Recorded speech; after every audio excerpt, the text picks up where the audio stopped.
ACJ350, Custom Private Jet, the flying palace that turns airline first class into an afterthought.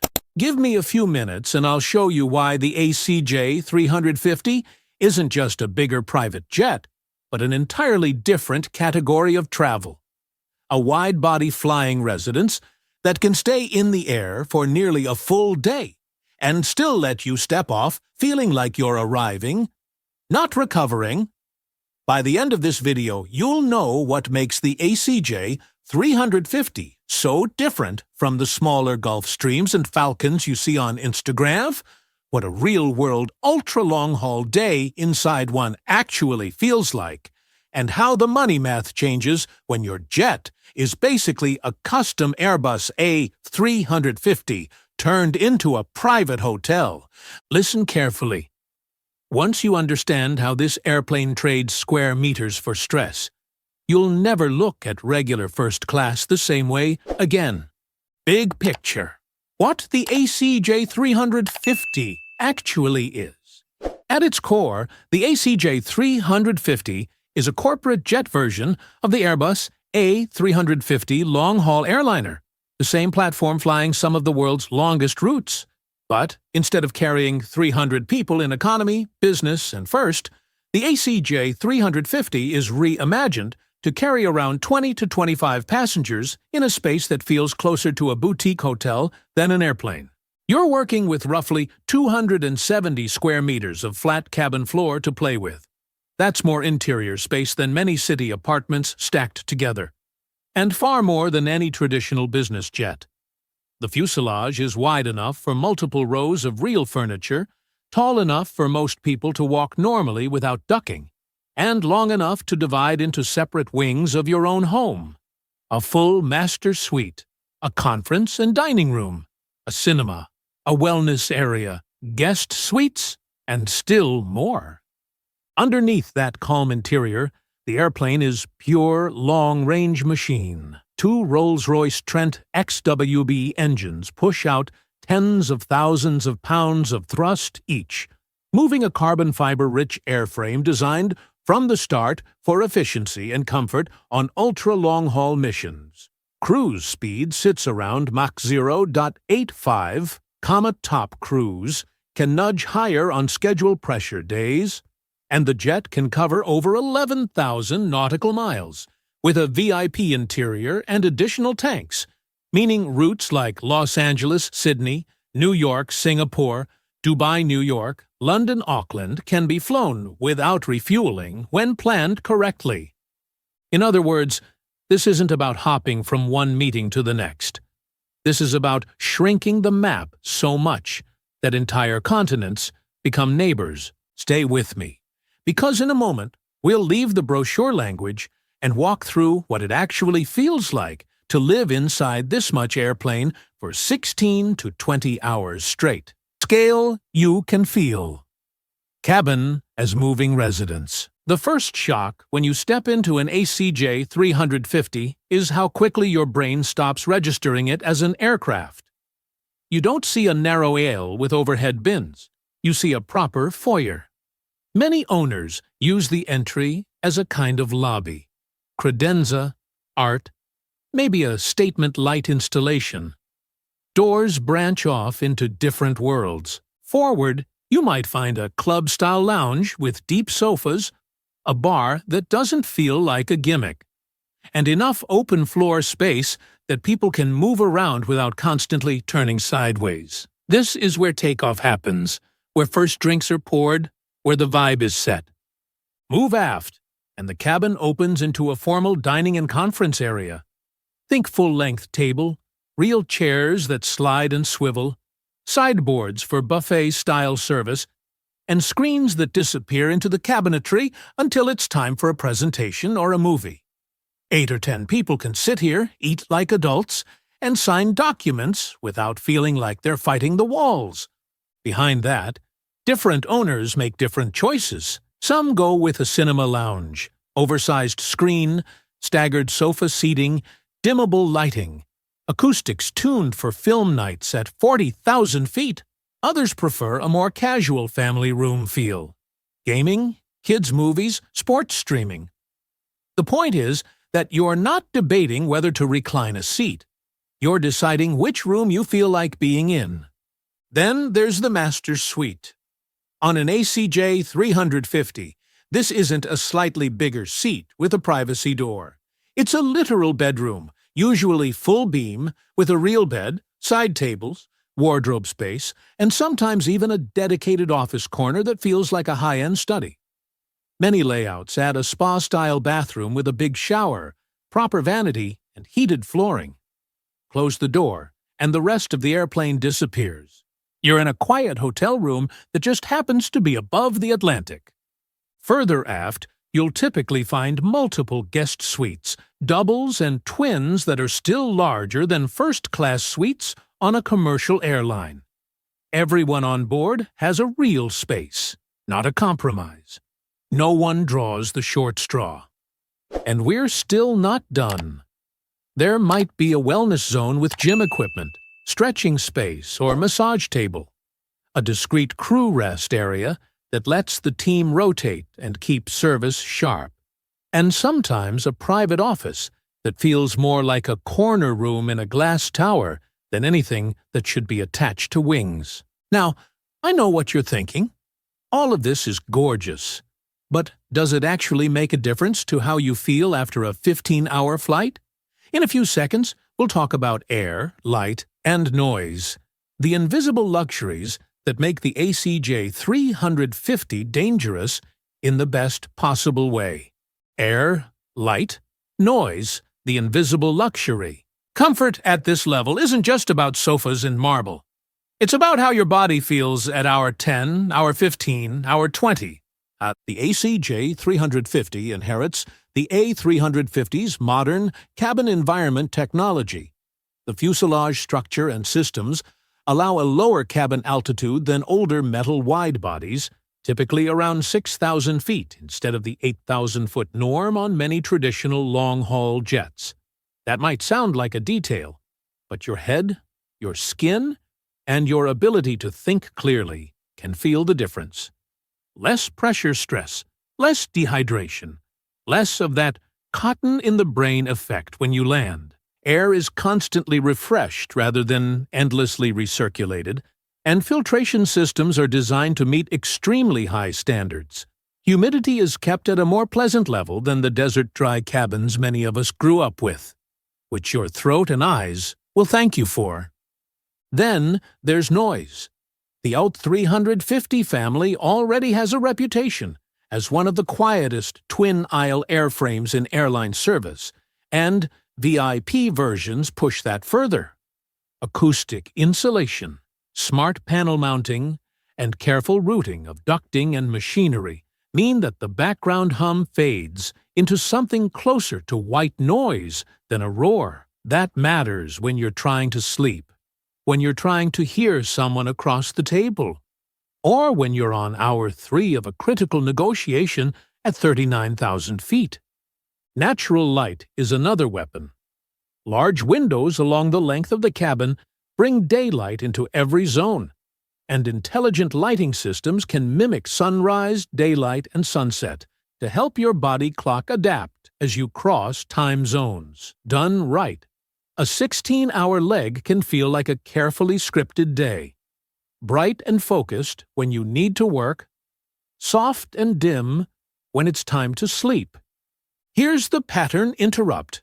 Imagine landing after a 20-hour mission and not feeling like you've survived something.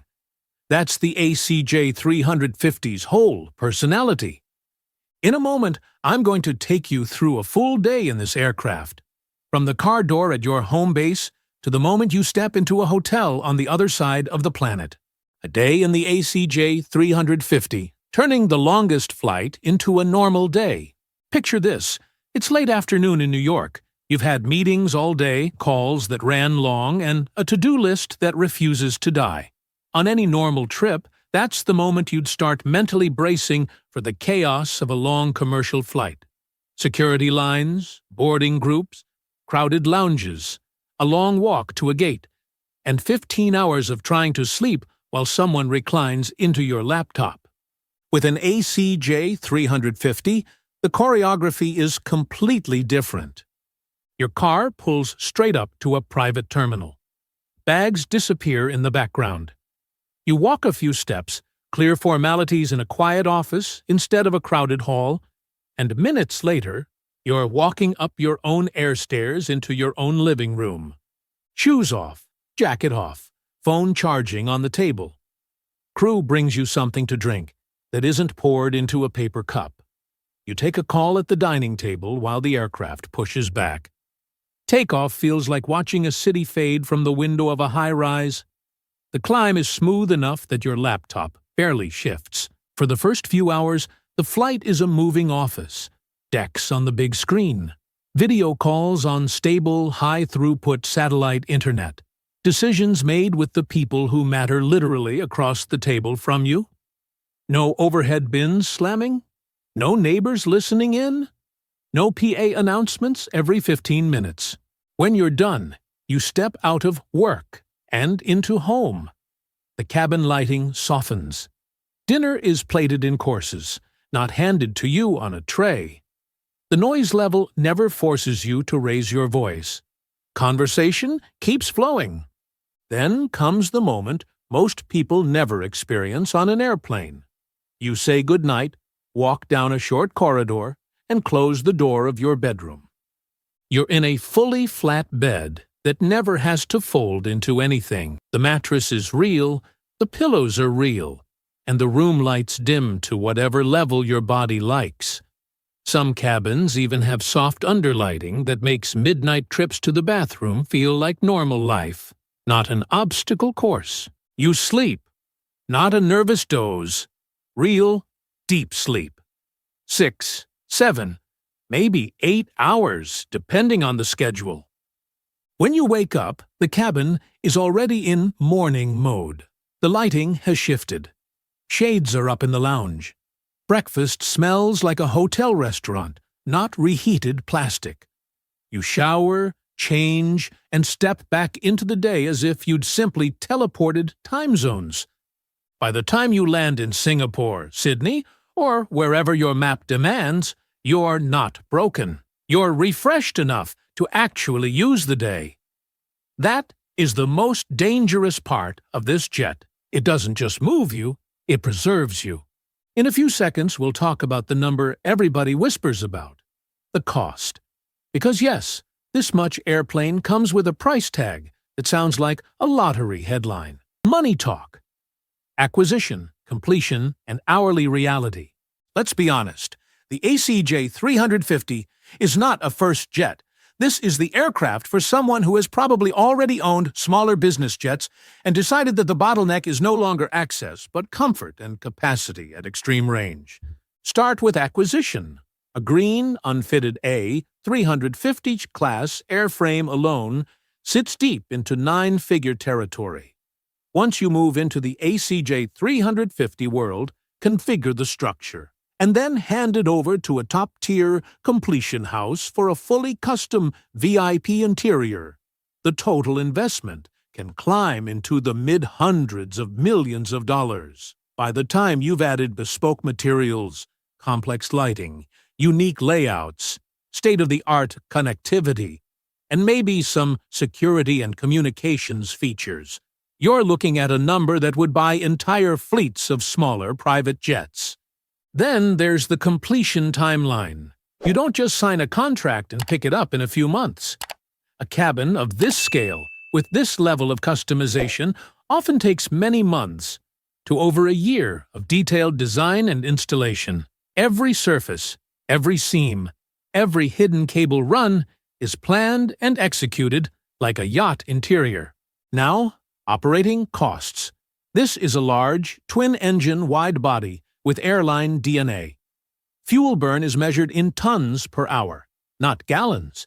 Even with the efficiency of the A350 platform, you're staring at tens of thousands of dollars of direct operating cost per flight hour once you factor fuel, maintenance reserves, your engine programs, and high-level support. On top of that, you have your fixed annual costs, multiple flight crews with long-haul qualifications, cabin crews trained at 5-star hotel standards, schedulers, dispatch, insurance, hangar, global connectivity packages, navigation, and data subscriptions. For an owner who actually uses the jet, annual operating budgets in the multiple millions of dollars are normal, not outrageous. Could you charter something like this instead of owning? In theory, yes, but VIP wide-body charter is a rare, very high-ticket niche. Hourly or daily rates can easily land in the 6-figure per day range for full aircraft charter when you fold in all the extras. And that's assuming you can even find availability that aligns with your route and dates. Here's the thing. The people considering an ACJ350 aren't asking, is this cheap? They're asking, how many days, how many deals, how much life do I gain by having a flying base of operations this capable? That's the real equation. In a moment, we'll zoom out and compare this to the ultra-long-range business jets you already know. The G700S, G800S, Falcon 10Xs, and Global 7500S. So you can see where the ACJ350 makes sense, and where it's simply too much airplane. Where the ACJ350 sits in the private jet universe. Imagine the private jet world as a ladder. At the top of the traditional business jet ladder, you have aircraft like the Gulfstream G700 and G800, the Bombardier Global 7500, and the Dassault Falcon 10X. They are fast, incredibly capable, and luxurious, with cabins divided into 3 or 4 zones and ranges in the 7,000 to 8,000 nautical mile bracket. Now, imagine stepping off that ladder completely and onto a balcony. That balcony is the ACJ350. You're no longer dealing with a tube just wide enough for one aisle and a one or two seating layout. You're dealing with a true twin-aisle aircraft with a cabin width measured in several meters and a feeling of volume that none of the classic business jets can replicate. You're not upgrading a seat. You're upgrading an entire lifestyle at altitude. For heads of state, royal families, and ultra-high net worth individuals who travel with large entourages, security, staff, family, advisors. This makes sense. You can fly 20 people, each with real privacy, real beds, and their own rhythm without anyone feeling like they've been parked in the back. For global corporations, it becomes a flying command center, board meetings in the sky, strategy sessions uninterrupted by boarding announcements or strangers in the next row. The ability to leave after a full workday in one time zone, have a real night's sleep aboard, and land ready for another workday on the other side of the world. That's the nudge. When the mission is so demanding and the stakes so high that anything smaller starts to feel like a bottleneck. Quick gut check. If you're asking whether you need an ACJ350, you probably don't. If you're asking which wide-body VIP platform best supports your existing global life, then we're in the right conversation. Myths, misconceptions, and the reality of flying palaces. Let's clear up a few myths that always pop up when people hear about jets like this. First myth: it's all gold taps and marble columns. In reality, most serious ACJ350 interiors lean more toward understated modern luxury than cartoon opulence. Owners want something they can live in for 20 hours without getting visually exhausted. Neutral palettes, natural materials, soft lighting. Yes, there might be statement pieces and bold design moments, but the overall vibe is usually calm, not gaudy. Second myth: it's just about showing off. For some, sure, there's an image component. No one pretends otherwise. But at this level, the practical advantages are very real. Lower cabin altitude, better humidity, quieter ride, more room to move, real bedrooms and offices. All of that adds up to better performance from the people on board. Deals don't wait for jet lag. Third myth: Wide-body VIP jets are just airline cabins with nicer seats. This one is the furthest from the truth. An ACJ350 completion starts from a basically empty shell. Designers and engineers literally draw walls, rooms, and systems into that empty space. The result is closer to a custom yacht interior than a tweaked commercial cabin. One more subtle point. Having this much space also gives you something rare in aviation: redundancy of comfort. If someone needs to rest while others work, there's a room for that. If kids want to watch movies while adults run a meeting, no one is in anyone's way. That kind of separation is a luxury you feel most on hour 12, not in the brochure. In a moment, we'll land this with a simple question that can tell you whether an ACJ350 belongs in your daydream folder, your 5-year plan, or your actual fleet. The simple question that decides everything. Here's the question I want you to sit with. Do you want a jet that moves you fast, or a jet that lets you live normally while the planet moves underneath you? Smaller ultra-long-range business jets are phenomenal at getting you from A to B, quickly, quietly, and in serious comfort.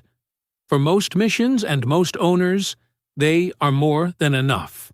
The ACJ350 is something else. It's a flying environment, a home, an office, a spa, a cinema, a hotel, that just happens to sit on top of one of the most advanced long-haul airliners ever built. It's overkill for many.